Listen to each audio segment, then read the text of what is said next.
Hello everyone, welcome to my class Physics by Learn Science, and in this class we are going to learn graphical derivation of equation of motion of chapter Motion class 9.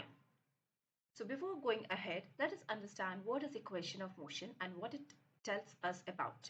So equation of motion tells us the relation between position, velocity, acceleration and time. And there are three types of equation of motion which we are going to discuss in class 9 for constant acceleration. So our first equation is V is equal to U plus AT, which is basically velocity time relation. Second equation is S is equal to UT plus half AT squared, which is position time relation. And third equation is V square is equal to U square plus 2AS, which we normally get by replacing T from equation 1 and 2.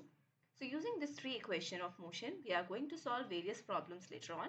But before that, we are going to derive this equation using graphical method in this video lesson.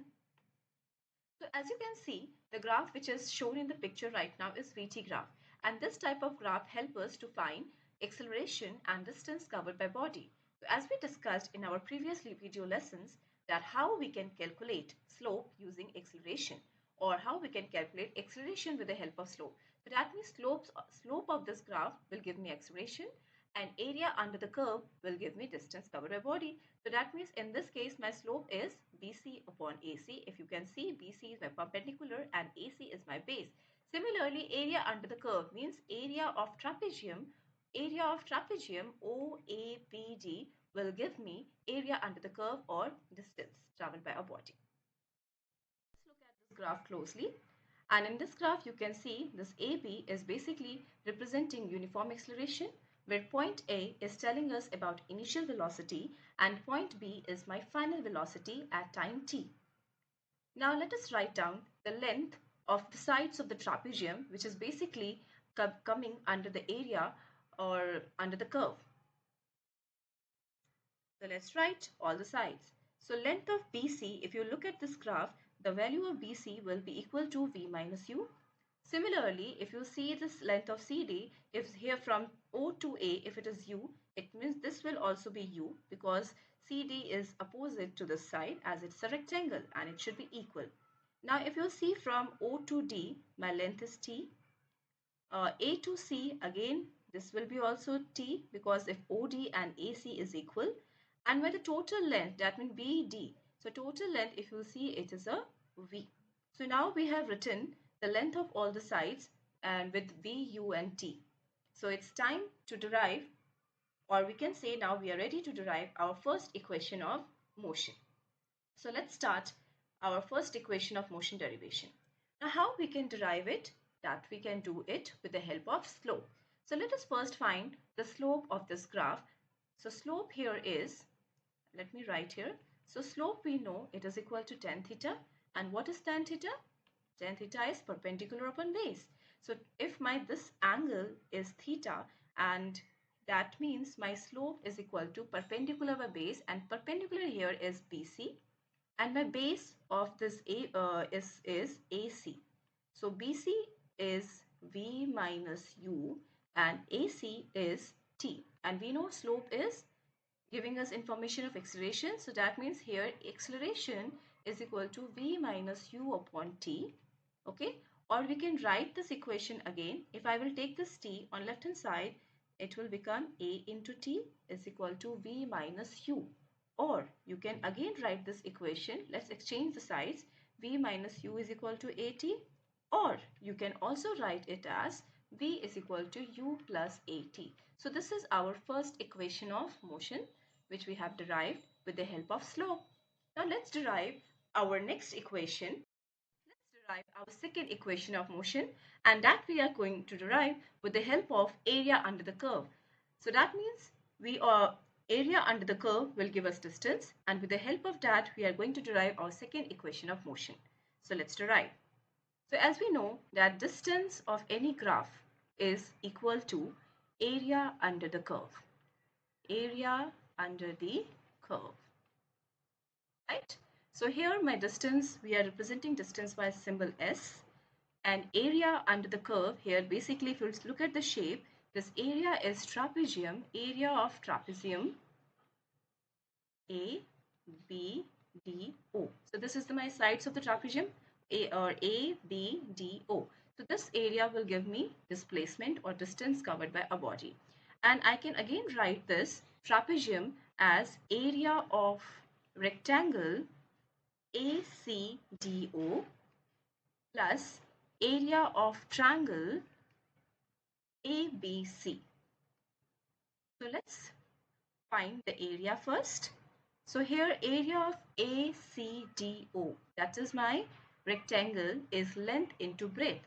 So length here is OD and my breadth is OU or OA we can say, plus area of triangle ABC, it is equal to half into base into height. So base in this case is AC plus height is my BC. So let's write down all the values. So what we are calculating here, basically we are calculating displacement. So S is equal to, if you see from the graph, OD is T, OA is U plus half AC. Okay, AC is my, where is my AC? This AC is again my T, and BC, BC in this case is V minus U. Okay, let's put this in the bracket. Okay, now next, let's move to the next step. So in next step, if you will see, this T into U, it can also be written as U into T, which we can write as UT plus half into T. Now from first equation of motion, we got V minus U is equal to AT. So that means we can replace V minus U by AT. Okay, as we can see in the from first equation. So from first equation we got V minus U is equal to AT. So I have replaced it by AT. Now let's write it further. So this is equal to UT plus half A, and T into T is T square, and this is my S. So this is my second equation of motion, which is telling us about the relation between position and time. I hope it is clear how we have done second equation of motion.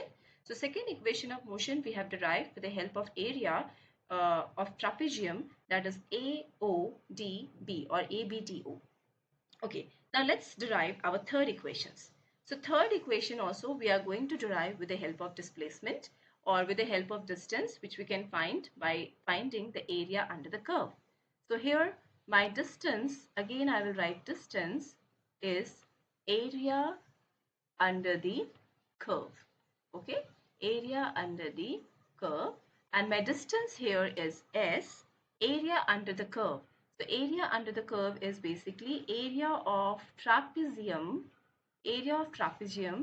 ABDO, right? Now this time we are not going to divide trapezium in two parts, but we are going to find the value of S using the formula of trapezium, and that is half into sum of parallel sides into height. Okay, so now let's put all the values. So half into, now parallel sides, if this is my trapezium, so we can see here that AO and BD, they are the parallel sides. So let me write here AO and BD plus next I am going to write height. So height here is OD. So height here is OD. Okay, so now let's replace this AO, BD, OD with V, U and T. So it is equal to half into AO. AO, if you see, it's a U plus BD. BD is my, this total length was my V into OD. So what is OD? If you can see, it's a T. Okay, now next, let's move to the next step. So in next step, what we are going to do is, this is my S. So S is equal to half into, I'm writing U plus V, it is written here. Instead of that, I'm writing V plus U into time. Now time again we are going to replace with V and U. So that we can do again with the help of first equation. So in first equation we saw that V minus U is equal to AT. So that means this equation we can again write it in this way, V minus U. If I will bring this A on left hand side, it will come here. So it's equal to t. So that means my t is equal to v minus u upon a, which we got from our first equation. So what we are going to do is, we are going to replace this t with v minus u upon a. So I'm writing here v minus u upon a. Now let's write this equation or step once again. So this is 1 by 2, and let's write this 2 here. So this is 2 into a multiply v plus u, v minus u. So if you can see here, this v plus u into v minus u. So this is somewhat like this: a plus b into a minus b is equal to a square minus b square. So that means instead of v plus u and v minus u, we are going to write v square minus u square, and this is equal to s. So that means now we are very close to our last step. So this 2a, I will bring it on the left hand side. So it will become 2as is equal to v square minus u square, or let's exchange the sides. That means I will bring left hand side to right hand side and all the variables which are on right hand side to left hand side. So it is v square minus u square is equal to 2as, and this is my third equation of motion. So I hope you all have understood that how we have derived all the three equations. We have already derived all the three equations of motion, and we saw that how we used slope to derive our first equation, and second and third equation of motion we derived with the help of area under the curve. So now in next video we are going to learn more about equation of motion and how to solve problems related to it. Till then, bye, take care, and please don't forget to like, subscribe and share my channel.